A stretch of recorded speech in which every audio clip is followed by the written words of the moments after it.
আল্লাহ বললেন বিকট একটা আওয়াজ হবে, তিনটা আওয়াজ করার জন্য, তিনটা হুইসেল বাজানোর জন্য ইসরাফিলকে আমি বানালাম।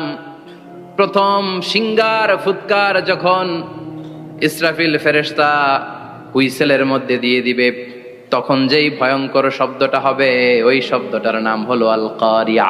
কি নাম? আল কারিয়া। ওটা দেওয়ার সাথে সাথে পুরো পৃথিবীটা লন্ডভন্ড হয়ে যাবে। এখন আমরা যেরকম আরামসে বসে আছি, ওই সময় পৃথিবীর অবস্থা এরকম থাকবে।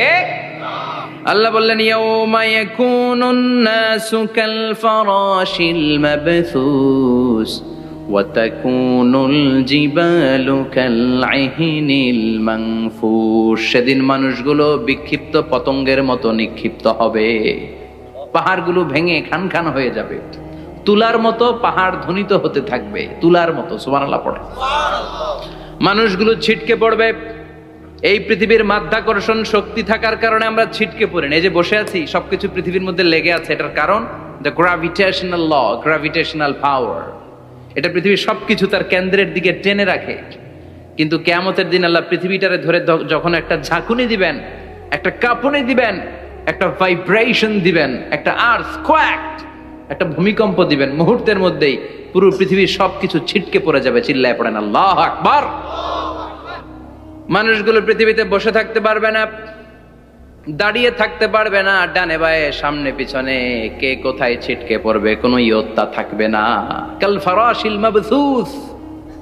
মানুষগুলো বিক্ষিপ্ত পতঙ্গের মতো নিক্ষিপ্ত হবে। শীতকালে ছেলেপেলেরা গ্রামাঞ্চলে অনেক সময় র্যাকেট খেলে না, ব্যাডমিন্টন খেলে, দেখবেন ওই খেলার জন্য শীতকালে ক্ষেতের মাঝখানে বাঁশ গেড়ে দেয়, আর বাঁশের মধ্যে লাইট লাগায়। দিলে ওর মধ্যে লাইট লাগালে কোত্থেকে যেন অনেক পোকা চলে আসে, ডান দিকে একটা, বাঁ দিকে একটা, সামনে পেছনে ছিটকে ছিটকে পড়ে। কিয়ামতের সেই কঠিন দিন মানুষগুলো বিক্ষিপ্ত এরকম পতঙ্গের মতো ডানে বায়ে ছিটকে ছিটকে পড়বে। পাহাড়গুলো চূর্ণ বিচূর্ণ হয়ে যাবে, ভেঙে খান খান হয়ে যাবে।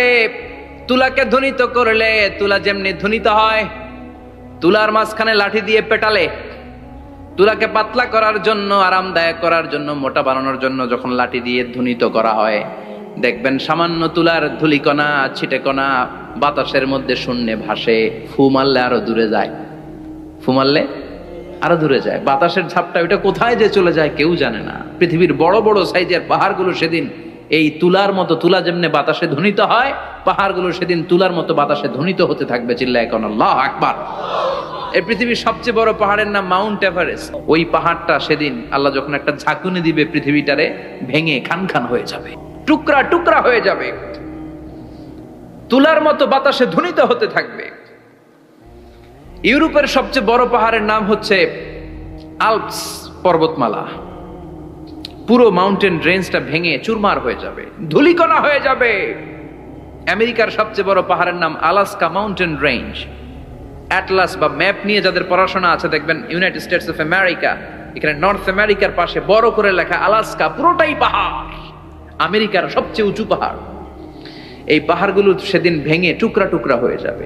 এজন্য আল্লাহ বললেন ইযা যুলজিলাতিল আরদু জিলজালাহা ওয়া আখরাজাতিল আরদু আসকালাহা ইযা রুজ্জাতিল আরদু রাজ্জাও ওয়া বুসাতিল জিবালু বাসসা। সেদিন যখন আল্লাহ একটা ভূমিকম্প তৈরি করবে, পৃথিবীটাকে যখন নাড়িয়ে দিবে, কাঁপিয়ে দিবে, একটা পাহাড়ও টিকবে না, সবগুলো পাহাড় তুলার মতো ধ্বনিত হতে থাকবে, ছিন্ন বিচ্ছিন্ন হয়ে ডানে বায়ে ছিটকে পড়বে।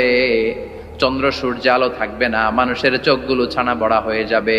ফাইদা বারিকাল বাসারু ওয়া খাসাফাল কামারু ওয়া জুমিআশ শামসু ওয়াল কামার ইয়াকুলুল ইনসানু আইনাল মাফার। চাঁদে আলো থাকবে না, সূর্যে আলো থাকবে না, প্রক্সিমা সেন্ট্রাইতে আলো থাকবে না, আলফা সেন্ট্রাই এ, আলফা সেন্ট্রাই বি, ইটা ক্যারিনা, বেটেলজিউস, অ্যান্ড্রোমেডা, একটার ভেতরেও সেদিন আলো থাকবে না, সবগুলো অন্ধকার হয়ে যাবে।